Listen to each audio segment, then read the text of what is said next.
हरियाणा में कई दौर की बैठकों के बाद भी नहीं बन पाई आम आदमी पार्टी और कांग्रेस के बीच गठबंधन पर बात। आखिरकार आम आदमी पार्टी ने भी जारी की अपनी पहली लिस्ट और पहली लिस्ट में डिक्लेयर की 20 सीटें।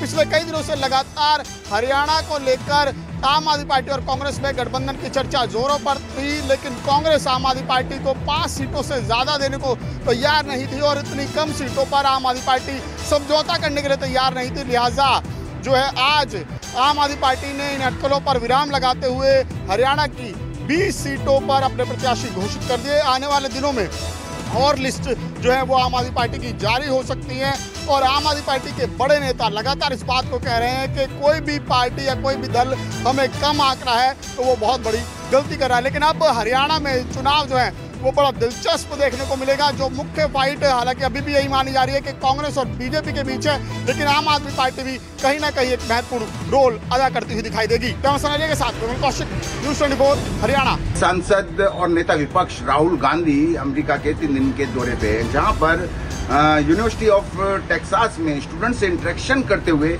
उन्होंने एक सवाल के जवाब में आरएसएस पर हमला बोला। उन्होंने कहा आरएसएस मानता है कि भारत एक विचार है, लेकिन हम मानते हैं कि भारत कई विचारों से बना हुआ देश है जिसमें सबकी समान भागीदारी होनी चाहिए, विकास में सभी की भागीदारी होनी चाहिए। इसी को लेकर उन्होंने कहा कि जैसे अमेरिका मानता है कि हर किसी के सपने देखने का अधिकार है, वैसे ही सबको भागीदारी का मौका मिलना चाहिए और यही लड़ाई हमारी आरएसएस से है। दरअसल नेता विपक्ष राहुल गांधी ने भारतीय महिलाओं की बात करते हुए कहा कि मैं महिला सशक्तिकरण में विश्वास करता हूं, यह सुनिश्चित करना कि महिलाओं को बिजनेस में मौका मिले। अगर वे अपना खुद का बिजनेस शुरू करना चाहती हैं तो उन्हें आर्थिक रूप से सहायता प्रदान करना और महिलाओं को लिए भागीदारी को आसान बनाना, ये भारतीय सरकार की नीति होनी चाहिए, जिसको लेकर राहुल गांधी ने आरएसएस और बीजेपी पर हमला बोला। विनय सिंह, न्यूज़ 24 दिल्ली। महाराष्ट्र विधानसभा चुनाव में महाविकास आघाड़ी में भले ही अभी सीट बंटवारे को लेकर तस्वीर साफ नहीं हुई हो, लेकिन इस बीच कांग्रेस ने प्रचार के लिए मेगा प्लान बनाना शुरू कर दिया है। सूत्रों की माने तो महाराष्ट्र कांग्रेस राहुल गांधी से पूरे राज्य भर में 15 से 19 रैलियां कराएगी, तो वहीं प्रियंका गांधी भी 10 से ज्यादा सभाओं को संबोधित करेगी। राज्य के लोकसभा चुनाव के नतीजों के बाद से ही विधानसभा चुनाव के लिए कांग्रेस का आत्मविश्वास काफी बढ़ा हुआ है। राज्य भर में राहुल गांधी 15 से 19 सभाओं को संबोधित करेंगे। विशेष तौर पर बीजेपी की गढ़ में राहुल गांधी की ज्यादा से ज्यादा सभाओं को कराने का आयोजन किया जाना है। साथ ही प्रियंका गांधी भी 10 से ज्यादा रैलियों को संबोधित करेगी। प्रियंका गांधी की ज्यादातर रैली पिछड़े और ग्रामीण इलाकों में आयोजित की जाएगी। लोकसभा चुनाव के पहले राहुल गांधी ने देश भर में जब भारत न्याय यात्रा और भारत जोड़ो यात्रा निकाली थी, तब वो महाराष्ट्र भी पहुंचे थे। राहुल गांधी की सभाओं को काफी अच्छा प्रतिसाद मिला था। महाराष्ट्र कांग्रेस को उम्मीद है कि कुछ इसी तरीके का रिस्पांस विधानसभा चुनाव में भी मिलेगा। कैमरा पर्सन राजेंद्र सिंह के साथ अंकुश जायसवाल, न्यूज़ 24 मुंबई। केंद्रीय गृह मंत्री अमित शाह 2 दिन के महाराष्ट्र के दौरे पर है। कल देर रात भारतीय जनता पार्टी के नेताओं के साथ उन्होंने कोर कमेटी की बैठक ली। बैठक विधानसभा चुनाव से पहले काफी अहम समझी जा रही है। इस बैठक में केंद्रीय गृह मंत्री अमित शाह ने भारतीय जनता पार्टी के नेताओं को कुछ बातें भी वहां पर बताई, जैसे कि महायुति के नेताओं के बीच यहाँ पर कोई भी विवाद लोगों के सामने नहीं आना चाहिए। इतना ही नहीं, यहाँ पर जो सरकारी योजना है उसके बारे में भी अमित शाह ने जानकारी ली और पार्टी के अंदर क्या चल रहा है इसकी भी जानकारी ली। अमित शाह ने अपने नेताओं से कहा कि विधानसभा चुनाव को लेकर सीटों का बंटवारा जल्द से जल्द होना चाहिए। जो गलतियां लोकसभा चुनाव के दरमियान हुई है, उन गलतियों को इस बार टाला जाना चाहिए। अमित शाह ने ये भी कहा कि जो सीटों का बंटवारा होगा वो इस तरीके से होगा कि जहां जो उम्मीदवार जीत रहा है उसी को वहां पर टिकट दिया जाएगा। कैमरामैन अखिलेश सिंह ठाकुर के साथ विनोद जगदाले, न्यूज़ 24 मुंबई।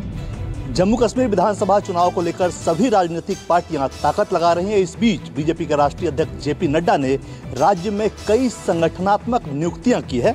आपको बता दें कि इस नियुक्ति के तहत सत शर्मा को जम्मू कश्मीर का कार्यकारी अध्यक्ष नियुक्त किया गया है, जबकि आगामी विधानसभा चुनाव के लिए निर्मल सिंह को प्रदेश चुनाव प्रचार समिति का अध्यक्ष और चौधरी सुखनंदन को प्रदेश चुनाव समिति का उपाध्यक्ष नियुक्त किया गया है। पार्टी के इस कदम को डैमेज कंट्रोल के रूप में देखा जा रहा है। दरअसल टिकट न मिलने पर बीजेपी के स्थानीय नेताओं में असंतोष देखने को मिल रहा था। पूर्व उप मुख्यमंत्री डॉक्टर निर्मल सिंह को जम्मू कश्मीर विधानसभा चुनाव अभियान समिति का अध्यक्ष नियुक्त किया गया है, जबकि कविंद्र गुप्ता को भाजपा के चुनाव प्रबंधन समिति का अध्यक्ष बनाया गया है।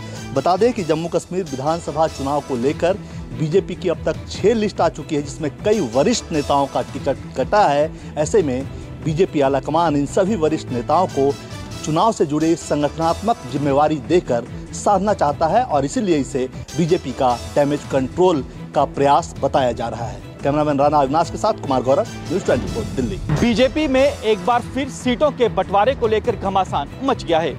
बीते कल बीजेपी की ओर से जम्मू कश्मीर विधानसभा चुनावों को लेकर अपनी छठी लिस्ट जारी की गई है। इस लिस्ट के सामने आने के बाद उधमपुर ईस्ट से बीजेपी ने उम्मीदवार बनाया है RS पठानिया को। पवन गुप्ता को उम्मीदवार नहीं बनाए जाने पर पवन गुप्ता के कार्यकर्ताओं ने बीजेपी ऑफिस उधमपुर में विरोध प्रदर्शन किया और जम्मू कश्मीर के बीजेपी के अध्यक्ष के खिलाफ नारेबाजी की। आपको बता दें कि इससे पहले भी हम देख चुके हैं कि जैसे जैसे बीजेपी अपने लिस्ट जारी कर रही है, वैसे वैसे जो नेता हैं जिनके टिकट कट रहे हैं, उनके कार्यकर्ता बेहद ज़्यादा आक्रोशित दिखाई दे रहे हैं। वहीं बीजेपी ने अभी तक 62 उम्मीदवारों की लिस्ट जारी की है, जिसमें 43 जम्मू रीजन में है।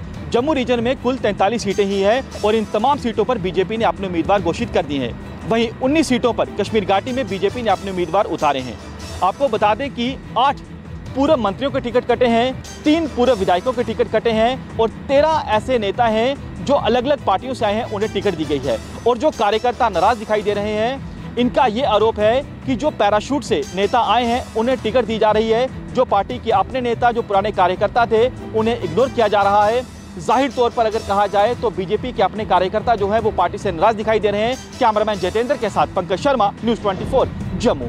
कश्मीर घाटी में उमर अब्दुल्ला के लिए अपनी ही पार्टी के एक नेता ने मुश्किलें खड़ी कर दी है। मध्य कश्मीर के गांदरबल इलाके में नेशनल कॉन्फ्रेंस की रैली के दौरान उमर अब्दुल्ला की मौजूदगी में एनसी के एक नेता ने विवादित बयान देते हुए कहा कि जो भी कोई व्यक्ति नेशनल कॉन्फ्रेंस या उसके ध्वज के खिलाफ खड़ा हो जाएगा तो उनकी पार्टी और वो लोग उसका खून बहाने से, उसकी हत्या करने से गुरेज नहीं करेंगे। और हालांकि जब ये बयान सामने आया इस नेता का, उस समय उमर अब्दुल्ला ने उसे तुरंत टोका और माइक उसके हाथ से छीनी गई। लेकिन ये मामला उसके बावजूद भी अब तूल पकड़ता जा रहा है। एक तरफ प्रशासन और पुलिस ने मामले का संज्ञान लेते हुए मॉडल कोड ऑफ कंडक्ट के चलते इसमें छानबीन और कार्रवाई शुरू कर दी है, तो वहीं दूसरी तरफ राजनीतिक पार्टियां बीजेपी और पीडीपी इसको लेकर नेशनल कॉन्फ्रेंस खासतौर पर उमर अब्दुल्ला पर काफी हमलावर हो रहे हैं।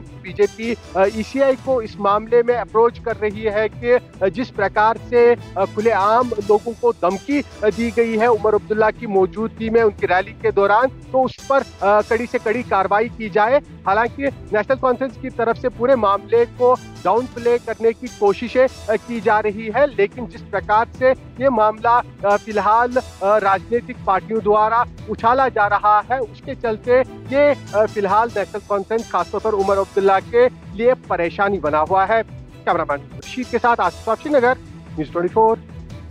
बिहार के नए हिंसा की गतिविधियां देखी जा रही है, जगह जगह पे हिंसा हो रही है। वहीं उग्रवादियों के द्वारा रॉकेट और बमों से हमला किया जा रहा है। इस बार मणिपुर के जिरीबांग के मोंगांव में जिस तरह से सीआरपीएफ की गाड़ी जा रही थी, उसी पे उग्रवादियों ने हमला किया है, जिनमें एक सीआरपीएफ जवान की मौत हो चुकी है और 3 पुलिसकर्मी बुरी तरह से घायल हैं। उन्हें हॉस्पिटल में भर्ती कराया गया है, जहां उनकी इलाज चल रही है। लगातार यहां पे उग्रवादियों द्वारा बम से हमले किए जा रहे हैं। वहीं बिष्णुपुर में लगातार सुबह से फायरिंग हो रही है। जगह जगह पे यहाँ पे जो सीआरपीएफ के जो जवानों की तैनातगी बढ़ा दिया गया है सुरक्षा के लिहाज से।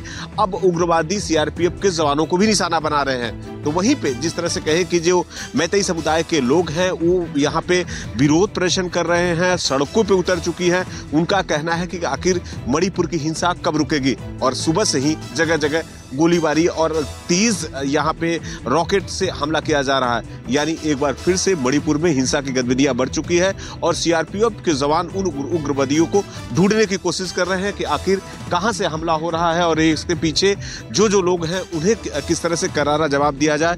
इसके तलाश में यहाँ पे जगह जगह पे जो सीआरपीएफ के जवान तलाशी कर रहे हैं, और दूसरी तरफ कहे कि जो यहाँ पे जो महिलाएं हैं सड़कों पे उतर चुकी हैं और अपना विरोध प्रदर्शन कर रही हैं। कैमरामैन पंकज के साथ मनोज पांडे, न्यूज़ 24। कोलकाता में रेजिडेंट डॉक्टर के रेप और मर्डर मामले को लेकर आंदोलन कर रहे रेजिडेंट डॉक्टर्स से सुप्रीम कोर्ट ने कहा है कि कल शाम 5 बजे तक सारे डॉक्टर्स काम पर लौट आएं, नहीं तो कार्रवाई के लिए तैयार रहें। आज सुनवाई के दौरान पश्चिम बंगाल सरकार की तरफ से सुप्रीम कोर्ट में बताया गया कि रेजिडेंट डॉक्टर्स की हड़ताल की वजह से राज्य में 6 लाख मरीजों को इलाज मुहैया नहीं हो पा रही है। राज्य सरकार की तरफ से यह भी बताया गया कि पिछले दिनों जब से स्ट्राइक चल रहा है 23 मरीजों की मौत हो चुकी है। इन दलीलों को सुनने के बाद सुप्रीम कोर्ट ने राज्य में जो रेजिडेंट डॉक्टर स्ट्राइक कर रहे हैं, जो लोग काम पर नहीं लौटे हैं, उन्हें हिदायत दी है कि कल शाम 5 बजे तक काम पर लौट आएं। साथ ही राज्य सरकार को कहा है कि डॉक्टरों में सुरक्षा की भावना है, इसलिए उसके लिए जरूरी कदम उठाए जाएं। उनके लिए सेपरेट ड्यूटी रूम, उनके लिए टॉयलेट की व्यवस्था और जहां जरूरत हो वहां पर सीसीटीवी कैमरे लगाए जाएं, ताकि डॉक्टरों के मन में जो भय बैठा हुआ है वो भय निकाला जा सके। अगली सुनवाई सीबीआई के नए स्टेटस रिपोर्ट के बाद होगी। कैमरामैन रफीक के साथ प्रभाकर मिश्रा, न्यूज़ 24। गुजरात के सूरत में देर रात जमकर हुई बवाल। उपद्रवियों ने गाड़ियों को आग लगाई, पथराव किया। पूरा मामला गणेश पंडाल पर पथराव को लेकर शुरू हुआ। सूरत के वरियावी बाजार इलाके में देर शाम तक गणेश पूजा हो रही थी। उसी वक्त कुछ बच्चों ने पंडाल पर पथराव किया, जिसके बाद रात होते होते पूरा माहौल अचानक हिंसक हो गया। कुछ ही देर में भीड़ उग्र हो गई। 2 समुदायों के बीच जमकर पथराव हुआ। गाड़ियां जला दी गई, ठेले तोड़ दिए गए, बाइक में भी आग लगा दी गई और मामले ने कौमी दंगे जैसा रूप ले लिया। कुछ ही देर में पुलिस ने मोर्चा संभाला। भीड़ को काबू करने के लिए अश्रु गैस के गोले भी दागे गए। देर रात गृह राज्य मंत्री हर्ष संघवी भी वहां पहुंचे। कमिश्नर अनुपम गहलोत ने पुलिस कर्मियों के साथ खुद मोर्चा संभाला और थोड़ी देर में हालात नियंत्रण में आ गए, जिसके बाद पुलिस ने तुरंत उपद्रवियों की तलाश शुरू कर दी। पत्थरबाजों को ढूंढने के लिए ड्रोन का भी इस्तेमाल किया गया। उपद्रवी तत्वों को घरों में से पकड़ कर पुलिस थाने ले जाया गया। अब तक कुल 28 लोगों की गिरफ्तारी की खबर है और इस मामले में 3 अलग अलग FIR दर्ज की गई है। इस मामले में पुलिस अब ये तफ्तीश कर रही है कि आखिरकार बच्चों को पथराव के लिए उठाने वाला शख्स कौन था और उन्हें किस मकसद से ऑटो में बिठाकर पंडाल तक लाया गया था। कैमरामैन प्रभात साहब, भूपेंद्र सिंह, अहमदाबाद, न्यूज़ 24। लालबाग के राजा के दरबार में दर्शन के लिए भक्तों की भीड़ जो है वो काफी उमड़ रही है। रोजाना हजारों की संख्या में लोग दर्शन के लिए लालबाग पहुंच रहे हैं। इतना ही नहीं, लालबाग के चरणों में भक्त जो है जमकर चढ़ावा भी चढ़ा रहे हैं। मंडल के दानपेटी में भक्तों ने पहले ही दिन 48,30,000 रुपए का चढ़ावा चढ़ाया है। इसके अलावा भक्तों ने जमकर सोने चांदी के आभूषण और अन्य चीजों को भी दान किया है। मीडिया रिपोर्ट की माने तो रविवार को जब चढ़ावे की काउंटिंग की गई तो दान पेटी से 48,30,000 रुपए की नकदी और 250 ग्राम सोना और 5,024 ग्राम चांदी के रूप में मंडल को प्राप्त हुआ है। लालबाग के राजा का दर्शन करने के लिए आम लोगों के अलावा नेता, अभिनेता और बड़े बड़े उद्योगपति हर साल पहुंचते हैं। कैमरामैन अनंतो बर्मन के साथ राहुल पांडे, न्यूज़ 24, मुंबई।